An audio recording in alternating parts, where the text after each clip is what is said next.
Oui, bonjour, donc merci d'avoir cliqué sur cette vidéo. Alors, tout d'abord, donc je voulais dire un grand merci à tous ceux qui étaient présents dans le chat, hein. Donc, il y a quelques jours, j'ai fait mon premier live, hein. Donc j'étais un peu stressé, hein. Donc je pense que ça s'est ressenti. Et en tout début de live, donc j'avais un petit stress avec ma caméra qui ne fonctionnait pas, mais voilà, heureusement après 4-5 minutes. Bon, le temps était long, mais voilà, donc j'ai quand même pu résoudre le souci.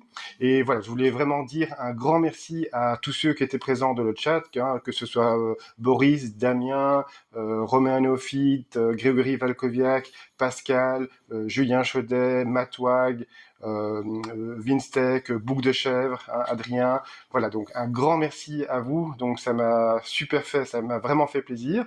Et voilà, donc je compte faire un live par mois. Et voilà, donc je pense qu'il y aura un vrai thème pour le prochain live. Je pense que ce sera sur les slashers régionaux comme Blood Lake par exemple, hein. Voilà, voilà, donc normalement ce sera sur ce thème-là. Voilà, donc je voulais vous dire encore un grand merci, ça m'a vraiment fait plaisir et ça me donne de la force. Et ce que je voulais dire aussi, c'est que j'ai remarqué que allez, une personne sur deux qui regarde mes vidéos n'est pas abonné, hein. Donc s'il vous plaît, si vous regardez régulièrement mes vidéos, s'il vous plaît, hein, donc deux petits clics, hein, donc c'est vraiment, ça vous prend vraiment 2 secondes, hein, donc le clic abonné et évidemment la cloche, hein, pour recevoir toutes les notifications. Et voilà, comme ça, vous allez encore me donner plus de force, hein, donc parce que j'ai vraiment un objectif de 250 abonnés fin de l'année. Et voilà, donc j'espère que je vais pouvoir y arriver. Encore une fois, je compte sur vous, hein, donc voilà, ça demande vraiment pas d'effort. Et voilà. Donc maintenant, 2 mots donc sur la capsule. Donc là, c'est une petite capsule sur un des tropes du slasher, hein. Donc comme vous savez, le slasher est un sous-genre vraiment très codifié. Et donc là, un des tropes, donc c'est celui de l'avertissement et également de la légende autour du feu, hein. Donc la légende autour du feu. Donc là, je vais vous passer donc quelques extraits, hein, donc qui illustrent bien donc enfin un de ces tropes du slasher, hein. Donc voilà. Et il va y avoir aussi une petite surprise dans cette vidéo, voilà. Donc c'est une petite surprise peut-être plus pour les Bruxellois ou les Belges, mais voilà en fait quoi. Donc et désolé pour la qualité de la vidéo, pour la surprise en fait, mais voilà. Donc j'ai vraiment fait ça à l'arrache et enfin vous verrez. Mais écoutez, je vous remercie et je vous dis bon visionnage. Au revoir. There was a camp not far from here, just across the lake. It was called Camp Blackfoot. No one goes there anymore. Everything burnt down. There's nothing left except the ruins. Now, this camp had a caretaker, a really evil bastard, and his name was Cropsy. Everyone hated Cropsy. For a start, he was a drunk. 2 bottles of whiskey a day, no problem. Like, most of the time, he's somewhere out in space. But if he caught you, look out. Because Cropsy could strip the paint off the walls just by breathing on them. Now, this Cropsy was a sadist. I mean, he got real pleasure out of hurting people, scaring them. And he had these garden shears, you know? The kind with long, thin blades. He carried them all the time, wherever he went. And he had this kind of demonic way of looking at you. One time, this Cropsy really went after this kid from Brooklyn. Followed him around night and day. He made this kid's life a living hell. But this time he chose the wrong guy. Because the kid and some of his buddies had planned a little prank that would scare the living shit out of Cropsy. Only problem was, the gag went wrong. The next thing anyone knows, Cropsy's trapped alive and burning in his bunk. They try to get him out, but the fire's so fierce they can't reach him. All they can do is stand outside and listen to him cry out in agony. They say he smashed his way through the bunk room door, just a mass of flames. And as he screamed out, burned alive, he cried out, "I will return! I will have my revenge!" never found his body. He survived. He lives on whatever he can catch. Eats them raw, alive. No longer human. Right now, he's out there, watching, waiting. Don't look. He'll see you. Don't move. He'll hear you. Don't breathe. You're dead!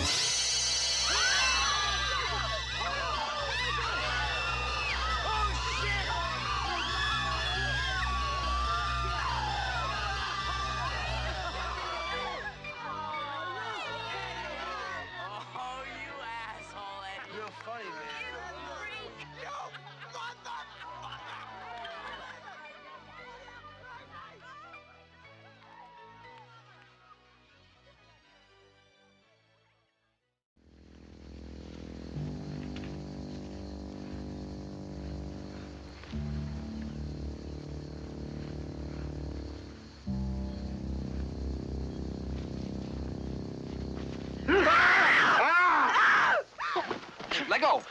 Get easy, man. What happened? Help me.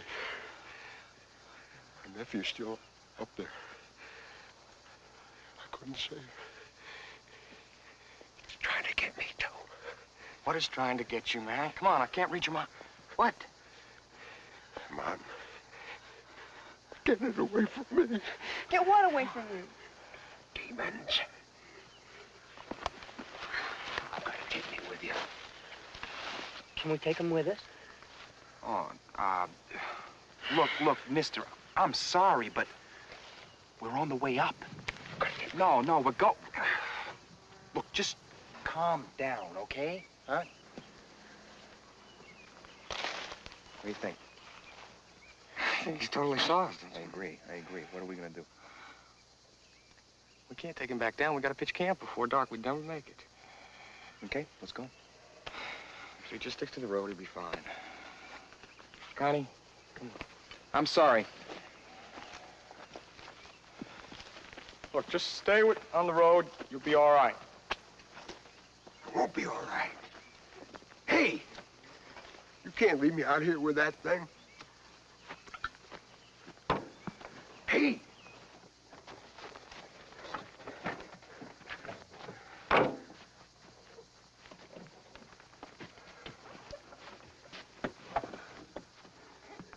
Will you let me in, please? I think it's gonna kill me. Hey! You want to take him with us? We can't just leave him here. He'll starve. He won't starve. He might die, but he won't starve.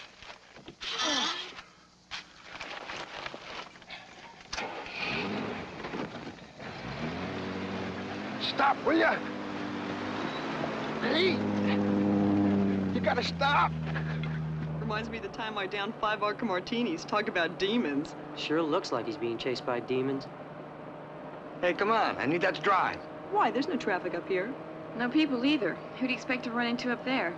Oh, I don't know. Maybe some demons. I hear some of them are kind of cute. Whoa! You okay? Yeah, I'm fine. What was that?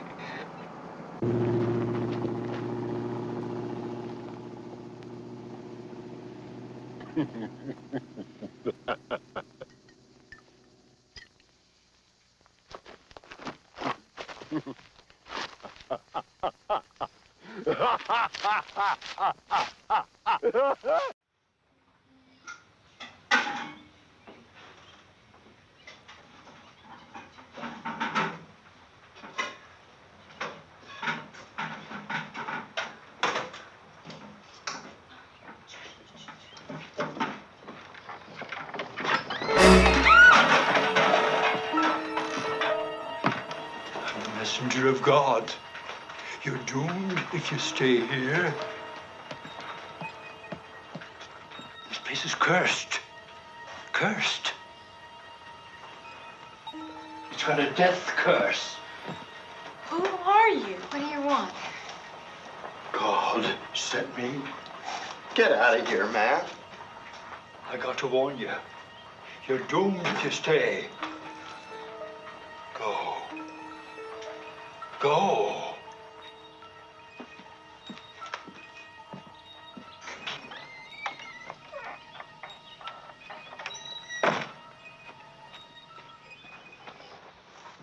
I think we just met Ralph. God, what's next?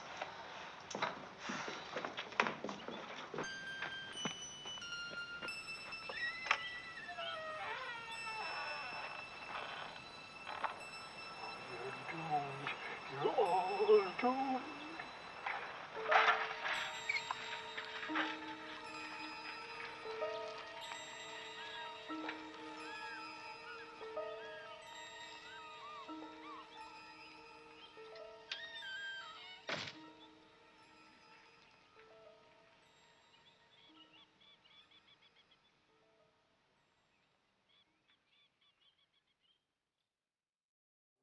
Bad time, this time of year. There's bad things coming. My words you hear. Beware the 14th. If you value your life. Here we go again. How many times is he gonna tell us? Oh, let him tell it. I love fairy tales. This ain't no fairy tale, little girl. If you don't take it seriously, you're a fool. Hurt yourself? Max, are you okay? Oh, no.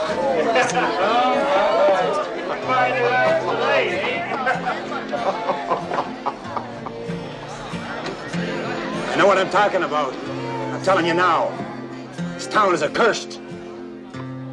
Now, it started 20 years ago. It was the night of the Valentine's Day dance at the Union Hall. The biggest event of the year. It had been a tradition for over 100 years. Everybody was there except for 7 miners who were out at the Henniger mine. 5 of them still down below. 2 supervisors were waiting for the men to come up. Anxious to get to the party, they left before the men were safely out, failing to check the methane gas levels in the tunnels down below. The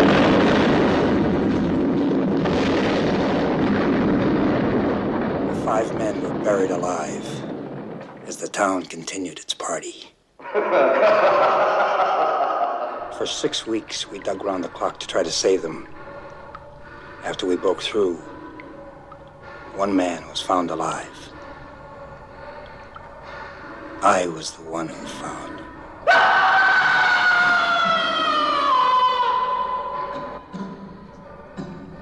Harry Warden spent the next year in the state mental hospital. Exactly 1 year later, on Valentine's Day, he came back to town. He killed the 2 supervisors who had left their posts the year before. Then he cut out their hearts and stuffed them into heart-shaped candy boxes. That night at the dance, we found the boxes, blood dripping out the sides. Inside was a note, a warning from Harry, never to hold a Valentine's dance ever again. Every February 14th, Harry comes back to town. His pickaxe stained with blood, waiting in the shadows of the Henniger mine, just for someone to kill, should they not heed his warning. It could be you. I know what I'm saying. You forget about having a party at all on Saturday night. Or you may not live to see daylight. For my story. My story deals with the man who used to live in that old dilapidated house behind those trees. We're not supposed to be this close to it because many strange things happen around here. He was a farmer with his family, wife and 2 children. He was an evil man. Ugly and mean. He'd beat his wife, and brutally punish his children. He'd drink at the tavern and fight all the time. He once had a piece of his nose bitten off in a brawl and didn't feel a thing. It was a night like tonight, many, many years ago. Wait a minute. Now that I think about it, it was the same night as tonight. The woods, quiet and dark. The farmer, for no apparent reason, went stark, raving mad. He walked into his bedroom with an axe in his hand and chopped his sleeping wife into little pieces. Then, with his bloodlust awakened, he walked down the hall to his son's room and took an axe to him, and he still wasn't finished. He walked across the hall to his daughter's room, and without so much as a word, he chopped her into little pieces too. Then he calmly walked into the tavern, lifted the bloody axe onto the bar, and ordered himself a beer. Well, it wasn't long before the town found out what happened, and when it did, it was all over for the mad farmer, or so they thought. 10 men jumped him and dragged him screaming to the nearest tree, where they quickly looped a thick rope around his neck and hoisted him high into the air. One of them grabbed the bloody axe and swung it at the farmer's head, leaving a deep, bloody gash in the side of his face. They left him there, hanging for dead. Next morning, when they went to cut him down, he was gone. It was then they noticed the bodies of his wife and children were missing, and their bodies have never been found.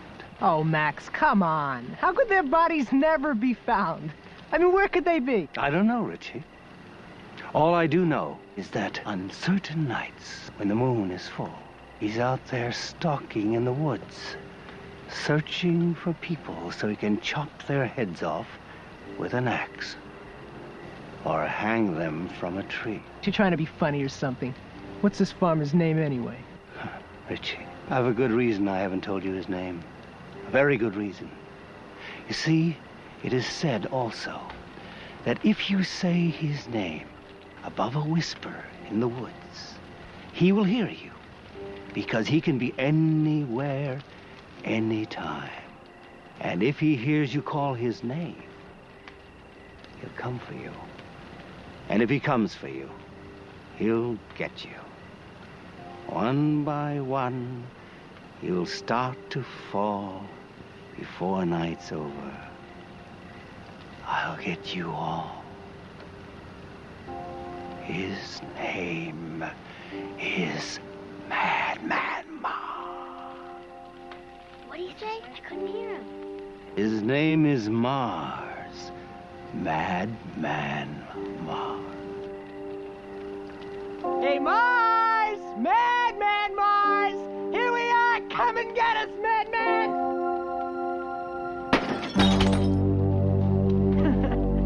Madman Mars! Oh, Richie, now you've done it. Don't you realize you're fooling with things beyond your control? The Madman Mars doesn't understand anymore. The Madman Mars thinks you're making fun of him. He didn't mean it, Mars! He's young and foolish and doesn't know what he's doing. Stay where you are. We mean you no harm. Let's hope that stopped him in time. If not, no one is safe in the woods tonight. Anyone alone in the woods, you can't hear him. You can't see him. You smell this odor of death. And you turn around, and suddenly this horribly mutilated face stares down at you. It's the last thing you see before zap! Off goes your head. I hope you enjoyed my little story. It's my way of saying goodbye and good luck to your children.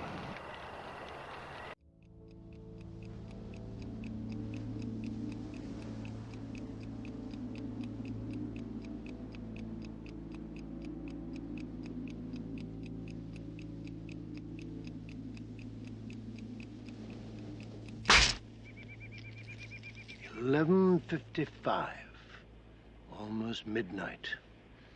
Enough time for one more story. One more story before 12. to keep us warm. In 5 minutes, it'll be the 21st of April. 100 years ago, on the 21st of April, out on the waters around Spivey Point, a small clipper ship drew toward land. Suddenly, out of the night, the fog rolled in. For a moment, they could see nothing, not a foot ahead of them. And then they saw a light. My God, it was a fire burning on the shore, strong enough to penetrate the swirling mist. They steered a course toward the light, but it was a campfire like this one. The ship crashed against the rocks. The hull sheared in two. The mast snapped like a twig, and the wreckage sank with all the men aboard. At the bottom of the sea lay the Elizabeth Dane with her crew, their lungs filled with salt water, their eyes open and staring into the darkness.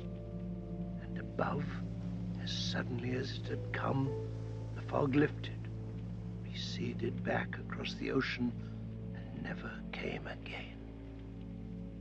But it is told by the fishermen and their fathers and grandfathers that when the fog returns to Antonio Bay, the men at the bottom of the sea, out in the water by Spivey Point, will rise up and search for the campfire that led them to their dark and icy death.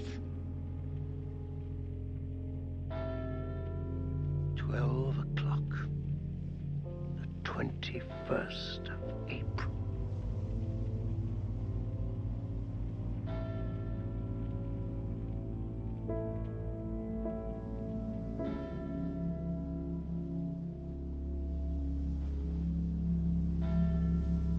Wait, this place is scary, but it's not deadly, right? Oh, well, actually, it sort of is. So why did this place close down?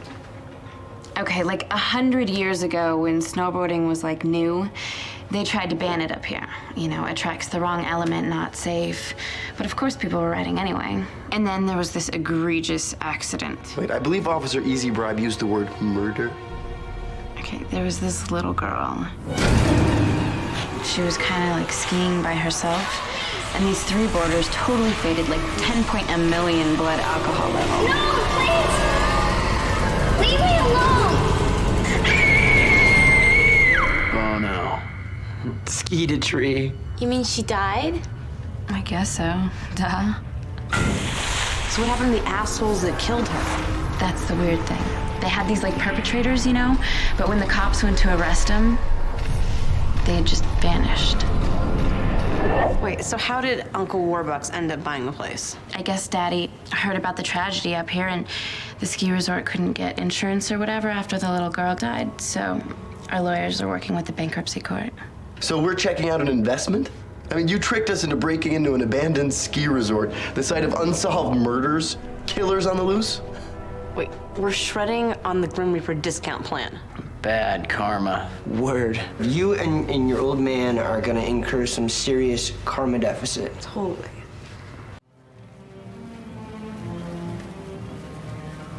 Now, coming up, you all see an old house with a barn behind it. That right there is a home of a real famous Louisiana legend, Victor Crowley, hatchet face. The legend is that he was a deformed man whose own father went nuts and whacked him in the face with a hatchet one night. Probably on account of he was so ugly or something. Anyway, he died. And so the story goes is that if you're ever near the old Crowley house late at night, you can still hear old Victor Crowley crying for his daddy. Daddy. Y'all hear that? Daddy. I heard it again. That ain't the story. That's the gist of it anyway. not even the house. Guys, would you just let me do my job? 死吧婆，成日走邊講緊嘢。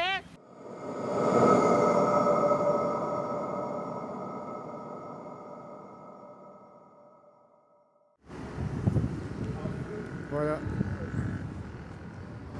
L'extérieur du cinéma Nova.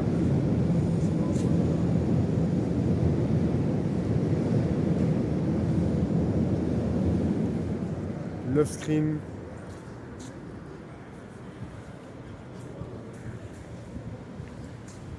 Kim's Vidéo.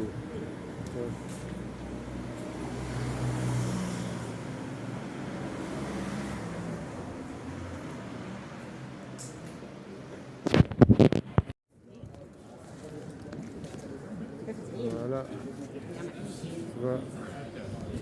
Mais il y a des trucs que je pourrais pas montrer. Toutes les scènes de nu. Tu vois. C'est l'Off-Screen Festival, donc le Cinéma Nova à Bruxelles. Et heureusement, il s'est sauvé en fait. Donc désolé pour la qualité du son.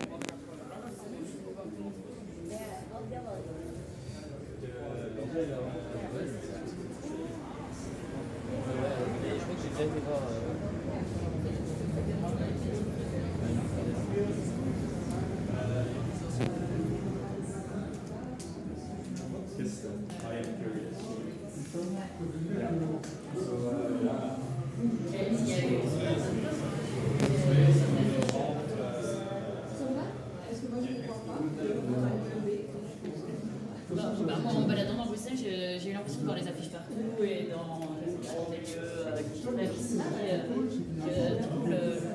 Ouais, c'était vraiment Disney. C'est le mec qui vient au niveau par il s'appelle Guillaume. Il est petit. Je ne suis pas fier de lui.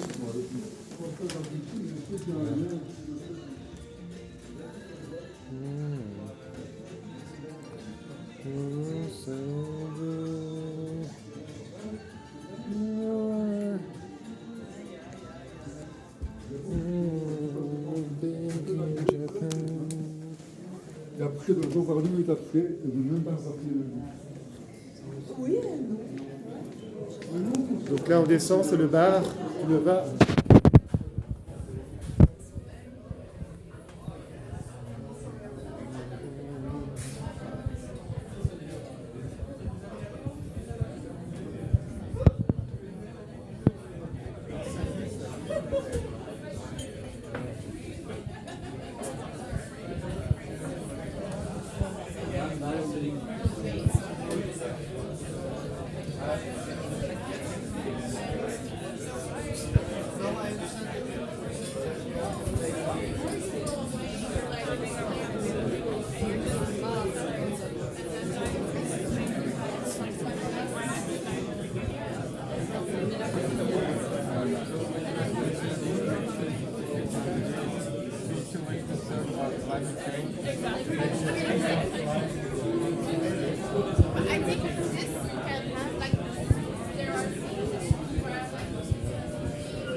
Il y a même une borne d'arcade, mais elle ne fonctionne pas.